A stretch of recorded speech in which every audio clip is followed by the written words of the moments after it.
Hello മക്കളെ, നമ്മുടെ plus വണ്ണിൽ പഠിക്കേണ്ട കുറെ ഡിഫറൻസ് അല്ലെങ്കിൽ പ്രധാനപ്പെട്ട പോയിന്റ്സ് ഒക്കെ ബന്ധപ്പെട്ട് വരുന്ന കുറച്ച് ടേബിൾസ് ആണ് ഞാൻ ഇപ്പൊ ഡിസ്കസ് ചെയ്യാൻ പോകുന്നത്. നിങ്ങൾക്ക് എക്സാമിന് വളരെയധികം ഉപയോഗപ്പെടുന്ന കുറെ ടേബിൾസ് ആണ്. അപ്പൊ തുടങ്ങിയാലോ നമുക്ക്? ഓക്കെ, ദ ഫസ്റ്റ് എന്ന് പറയുന്നത് നമ്മുടെ difference between poikilotherms and homeotherms ആണ്. പോയ്ക്കിലോ ടേംസ് എന്ന് വെച്ച് കഴിഞ്ഞാൽ നമ്മുടെ കോൾഡ് ബ്ലഡഡ് അനിമൽസ് ആണ് അല്ലെ. അവർക്ക് സ്വന്തമായിട്ട് ബോഡി ടെമ്പറേച്ചർ മെയിൻറ്റെയിൻ ചെയ്യാൻ അറിയില്ല. ഫിഷസ്, ആംഫിബിയൻസ്, റെപ്റ്റൈൽസ് ഇവരെയൊക്കെയാണ് നമ്മൾ പോയ്ക്കിലോ ടേംസ് എന്ന് വിളിക്കുന്നത്. എന്നാൽ ഹോമിയോ ടേംസ് എന്ന് വെച്ച് കഴിഞ്ഞാൽ വാം ബ്ലഡഡ് അനിമൽസ് ആണ്. അവർക്ക് സ്വന്തമായിട്ട് ഒരു കോൺസ്റ്റന്റ് ബോഡി ടെമ്പറേച്ചർ മെയിൻറ്റെയിൻ ചെയ്യാൻ അറിയാം. നമ്മളും ബേർഡ്സും ഒക്കെയാണ് ഹോമിയോ ടേംസ് എന്ന കാറ്റഗറിയിൽ വരുന്നത്. So these are the difference between poikilotherms and homeotherms. അടുത്ത ഏറ്റവും ഇമ്പോർട്ടന്റ് ഡിഫറൻസ് ക്വസ്റ്റ്യൻ ആണ് the difference between chondrichthyes and osteichthyes. Chondrichthyes cartilaginous fishes എന്ന് പറയും. കാരണം അവരുടെ എൻഡോസ്കെലറ്റൻ ഉണ്ടാക്കിയിരിക്കുന്നത് കാർട്ടിലേജ് കൊണ്ടാണ്.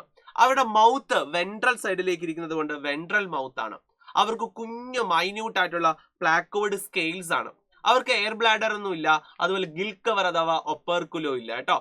അതുകൊണ്ടാണ് എയർ ബ്ലാഡർ ഇല്ലാത്തത് കൊണ്ടാണ് അവർ ഇങ്ങനെ കണ്ടിന്യൂസ് ആയിട്ട് സ്വിം ചെയ്യുന്നുണ്ടെങ്കിൽ അല്ലെങ്കിൽ താന്നു പോകും. അതാണ് കോൺട്രിക് തൈസ്.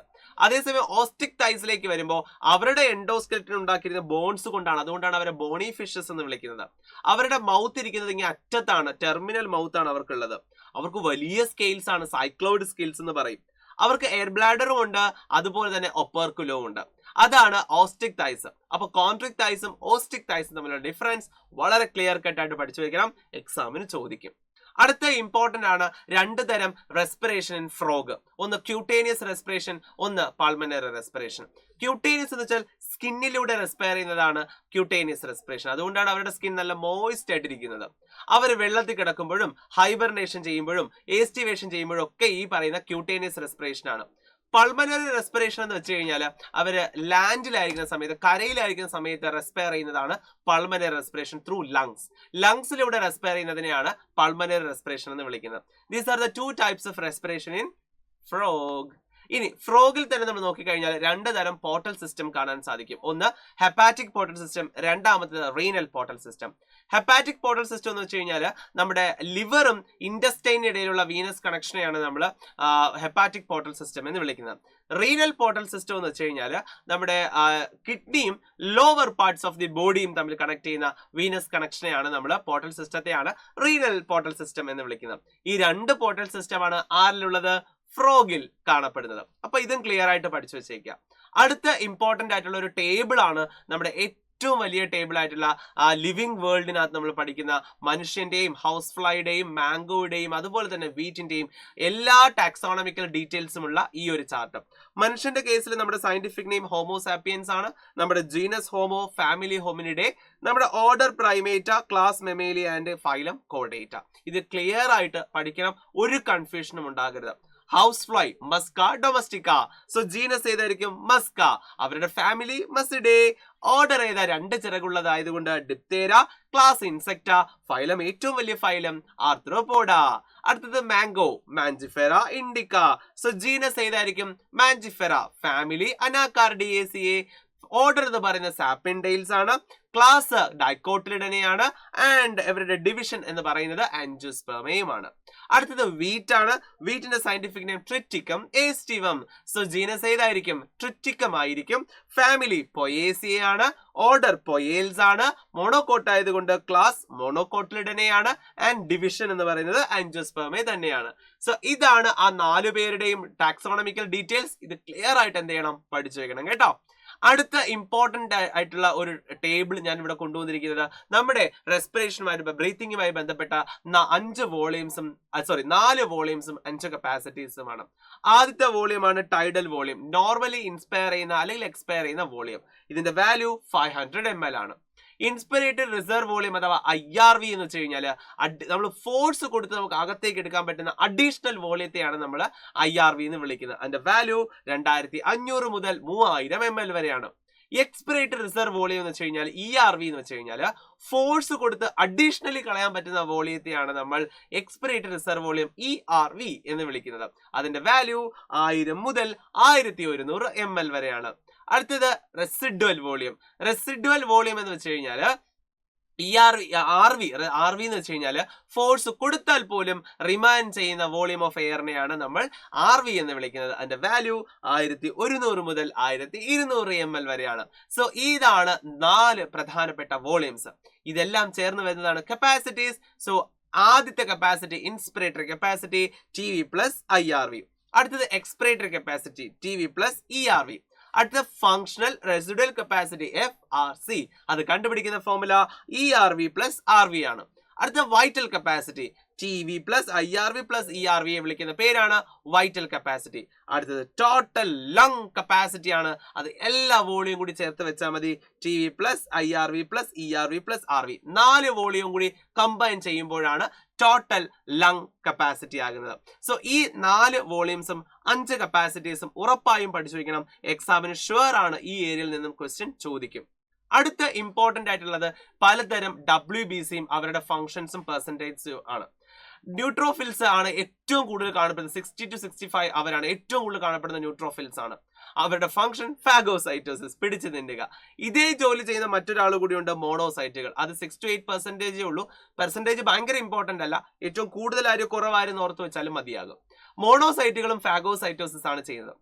ഇനി ബേസോഫിൽസ് ആണ് ഏറ്റവും കുറവ് കാണപ്പെടുന്ന ലിംഫോസൈറ്റ് സെല്ലുകൾ. ഇവരുടെ ജോലി ല്യൂക്കോസൈറ്റുകൾ.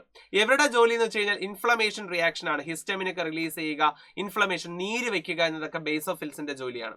ഇസ്നോഫിൽസ് ആണ് അലർജിക് റിയാക്ഷൻസുമായിട്ട് ബന്ധപ്പെട്ട് നിൽക്കുന്നത്. ഇസ്നോഫീലിയ എന്ന് പറയുമ്പോൾ തന്നെ അറിയാം അല്ലെ? യെസ്. അടുത്ത ലിംഫോസൈറ്റ്സ് ആണ്. 20 to 25% കാണപ്പെടുന്ന ലിംഫോസൈറ്റ്സ് ആണ്. നമ്മുടെ ഇമ്മ്യൂണിറ്റി, ആന്റിബോഡി പ്രൊഡക്ഷൻ ഒക്കെ ചെയ്യുന്നത് ലിംഫോസൈറ്റ് സെല്ലുകളാണ്. ഇതാണ് പലതരം WBCയും അവരുടെ ആക്ഷൻസും പെർസെന്റേജസും. ഇനി നമ്മൾ പഠിക്കാനായിട്ട് പോകുന്നത് പല ടൈപ്പ് എക്സ്ക്രീഷൻ ആണ് based on the type of excretory product.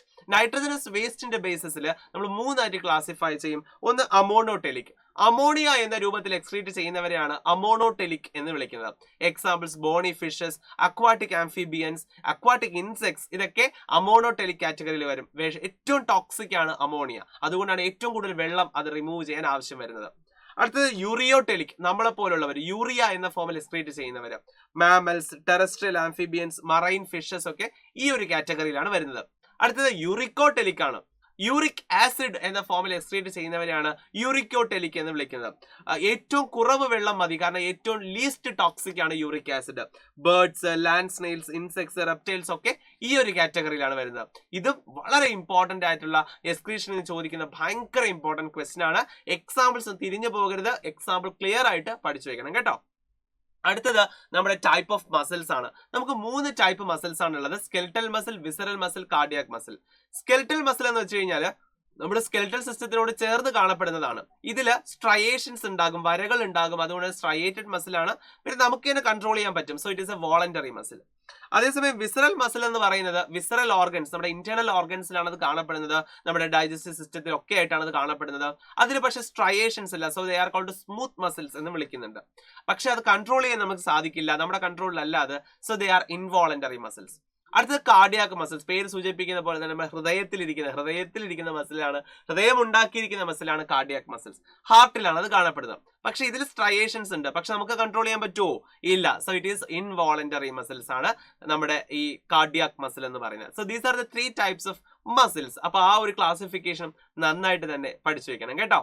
ഇനി ടൈപ്സ് ഓഫ് ജോയിന്റ്സിലേക്കാണ് ഞാൻ പോകുന്നത്. നമുക്ക് പ്രധാനമായിട്ടും 7 ടൈപ്പ് ജോയിന്റുകളാണുള്ളത്. ഒന്ന് ഫൈബ്രസ് ജോയിന്റ് ആണ്. ഫൈബ്രസ് ജോയിന്റ് എന്ന് വെച്ചാൽ ഈ തച്ച് വെച്ചതുപോലെ ഇരിക്കും, നമുക്ക് അനക്കാനൊന്നും സാധിക്കില്ല. No movement at all possible. എവിടെ കാണപ്പെടുന്നു? ക്രാനിയം, നമ്മുടെ തലയോട്ടിയിൽ കാണപ്പെടുന്നു. ഒരു എല്ലും ഇതിനകത്ത് അനക്കാൻ സാധിക്കില്ല. അടുത്ത കാർട്ടിലേജിനസ് ജോയിന്റ് ആണ്. ലിമിറ്റഡ് മൂവ്മെന്റ് മാത്രം പോസിബിൾ ആയിട്ടുള്ളത്. എക്സാമ്പിൾ വെർട്ടിബ്രേ ആണ്. വെർട്ടിബ്രേ, നട്ടെല്ല് കാർട്ടിലേജിനസ് ജോയിന്റ്സ് ആണ്. ബാക്കിയുള്ളതെല്ലാം സൈനോവിയൽ ജോയിന്റ്സ് ആണ്. ഒന്ന് ബോൾ ആൻഡ് സോക്കറ്റ് കാണപ്പെടുന്നത് നമ്മുടെ ഹ്യൂമറസും പെക്ടോർ ഗിൽഡിന്റെ ഇടയിൽ ഈ ജോയിന്റ്, ഇതാണ് ബോൾ ആൻഡ് സോക്കറ്റ്. അടുത്ത പിവറ്റ് ജോയിന്റ്, നമ്മുടെ തലയിൽ അല്ലെ അറ്റ്ലസിനും ആക്സിസിനും ഇടയിലുള്ളതാണ് പിവറ്റ് ജോയിന്റ് എന്ന് പറയുന്നത്. അടുത്ത ഹിഞ്ച് ജോയിന്റ്, നമ്മുടെ നീ ജോയിന്റ് ആണ് ഹിഞ്ച് ജോയിന്റ് എന്ന് പറയുന്നത്. അടുത്ത ഗ്ലൈഡിംഗ് ജോയിന്റ്. ഗ്ലൈഡിംഗ് ജോയിന്റ് എന്ന് വെച്ച് കഴിഞ്ഞാൽ നമ്മുടെ കാർപ്പൽ ഇവിടെ കാണപ്പെടുന്നത്, നമ്മുടെ റിസ്റ്റിൽ കാണപ്പെടുന്നതാണ് ഗ്ലൈഡിംഗ് ജോയിന്റ്. അടുത്ത സാഡിൽ ജോയിന്റ്, നമ്മുടെ തമ്പിന്റെ കാർപ്പലിനും മെറ്റാകാർപ്പലിനും ഇടയിലുള്ളതാണ് സാഡിൽ ജോയിന്റ് എന്ന് പറയുന്നത്. So these are the types of joints. ഇത് കൂടാതെ നിങ്ങൾ ഒരെണ്ണം കൂടി പഠിച്ചു വെക്കണം, difference between red muscles, red fibres and white fibres. Okay, അത് ഓൾറെഡി ഇന്നലത്തെ ക്ലാസ്സിൽ ഞാൻ പറഞ്ഞു തന്നു, എന്നാലും ഒന്ന് ഓർമ്മിപ്പിച്ചു എന്ന് മാത്രം. റെഡ് ഫൈബേഴ്സിനകത്ത് മയോഗ്ലോബിൻ ഉണ്ട്, വൈറ്റ് ഫൈബേഴ്സിൽ മയോഗ്ലോബിൻ ഇല്ല. റെഡ് ഫൈബേഴ്സിൽ മൈറ്റോകോൺഡ്രിയയുടെ എണ്ണം കൂടുതലാണ്, വൈറ്റിൽ മൈറ്റോകോൺഡ്രിയയുടെ എണ്ണം കുറവാണ്. റെഡ് ഫൈബേഴ്സ് എയറോബിക് ആണ്, വൈറ്റ് ഫൈബേഴ്സ് അനേറോബിക് ആണ്. സോ ഇങ്ങനെയുള്ള ഡിഫറൻസ് കൂടി അതിനകത്ത് പഠിച്ചാൽ മക്കളെ മോസ്റ്റ് ഇമ്പോർട്ടന്റ് ഡിഫറൻസും മോസ്റ്റ് ഇമ്പോർട്ടന്റ് ടേബിൾസും ഇവിടെ കംപ്ലീറ്റ് ആകുന്നു. ഇതിൽ കൂടുതൽ എന്തെങ്കിലും നിങ്ങൾക്ക് ആവശ്യമുണ്ട്, പഠിക്കാൻ താല്പര്യം ഉണ്ടെങ്കിൽ, ഡൗട്ട് ഉണ്ടെങ്കിൽ അതെല്ലാം ഒന്ന് കമന്റ് ചെയ്യുക. അതെല്ലാമായിട്ട് മറ്റൊരു വീഡിയോ ആയിട്ട് ഞാൻ എത്തുന്നതായിരിക്കും. സോ അതുവരെ ബൈ.